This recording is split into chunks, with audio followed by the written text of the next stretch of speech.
Hi there, welcome to a Rabbit Media Easy Aid.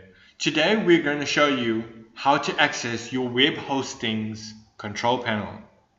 To begin with, please open up a web browser. For this exercise, we are going to be using the domain name choppy.co.za. On the URL tab, please enter the domain name, followed by /cpanel. For you to access your own control panel, please enter your own domain name here, followed by /cpanel, and then press enter. You'll be redirected to a login page. On this page itself, please enter the details that you have been provided with from us.